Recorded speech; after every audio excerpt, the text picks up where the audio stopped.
This video covers the basics of goodwill.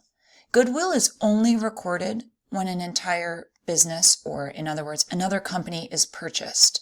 So when the buyer company purchases seller company, the buyer company may end up recording goodwill. Goodwill represents the difference between the amount of cash that the buyer company pays in order to get seller company above and beyond the fair value of all of the assets of the seller company, less all of the liabilities of the seller company. Goodwill is measured as the excess of cost of the purchase over the fair market value of the identifiable net assets purchased. Let's write this down.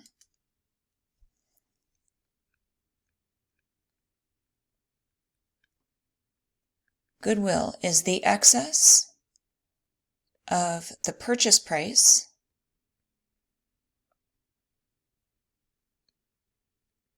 of an entity or a company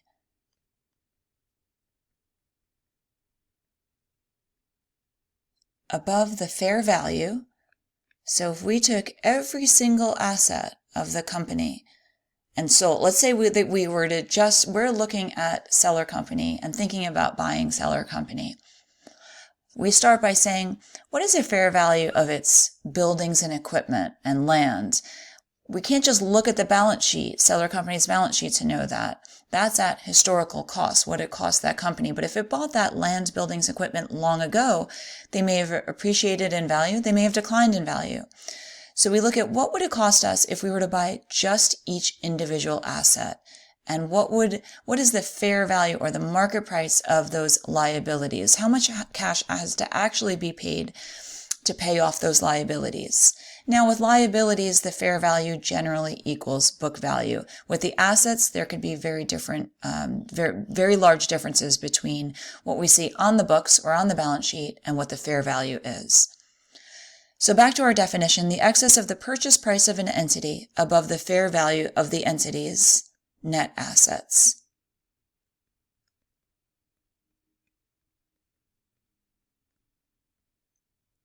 And remember, net assets refers to the difference between assets and liabilities. And if we think about the accounting equation, what is the accounting equation? Assets equals liabilities plus equity. So if we moved liabilities on both sides, assets minus liabilities equals equity. So we're saying another word for equity in terms of the book values is net assets. Again, goodwill can only be recorded when one company purchases another company. And here are the accounting rules we need to know. The company making the purchase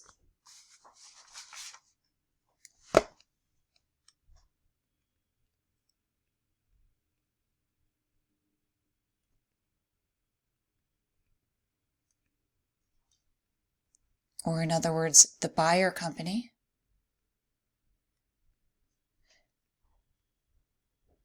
records the assets received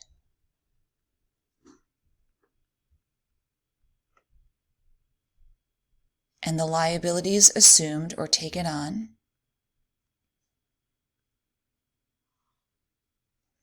at their fair values.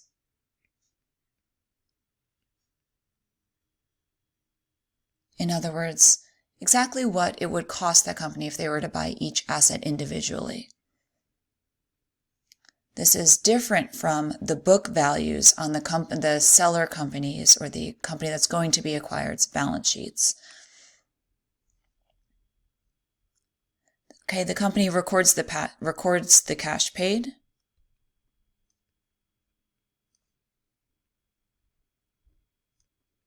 for the company acquired,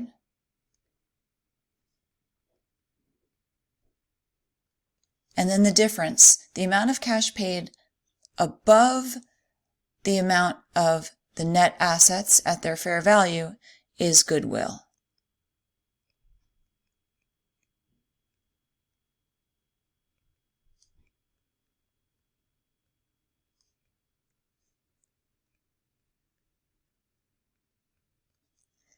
So let's take a look at an example.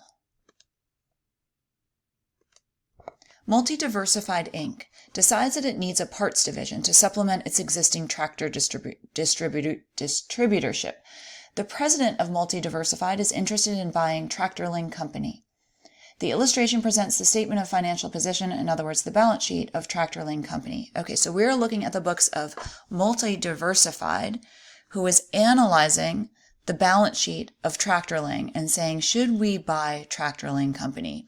Here are the book values, or the values on the balance sheet.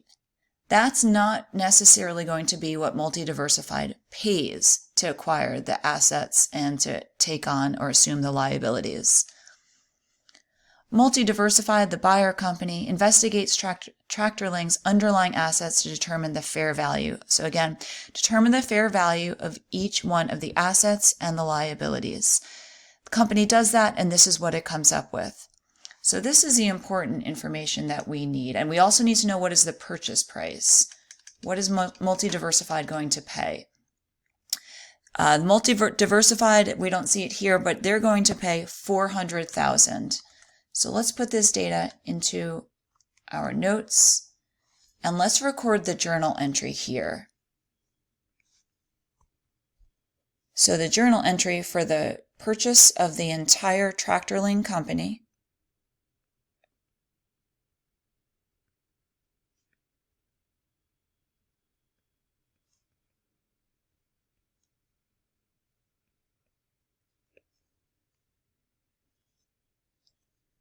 purchased the company for $400,000.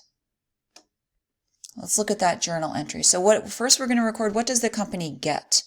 The company gets these assets, cash through patents. So the company records they receive cash of $25,000. They receive accounts receivable. And again, remember, when we're recording these assets, we need to make sure that these assets are recorded at fair value. The company receives inventory with a fair value of $122,000, plant, property, and equipment with a fair value of $205,000, and patents with a fair value of $18,000. Now, the company also takes on Tractor-Ling's liabilities. Remember, to increase the liabilities, we need a credit. The liabilities have a fair value of $55,000. The company also pays $400,000 of cash. Okay, so let's see. Our credits are for $455,000, and our debits total $405,000. So we can't have an equation that doesn't balance. What do we do with this difference? Well, we don't say, well, the company must have just paid too much. The assets can't be worth this much. If they were purchased individually, this is the value. So we plug the difference of $50,000 into an asset account, an intangible asset called Goodwill. So Goodwill can only be defined as the fact that it's this plug number that arises when we're buying another company, and the fair values of all of the assets less the fair value of the liabilities is less than the amount of cash that we actually paid. We plug that difference to the account Goodwill. And that concludes our video on Goodwill.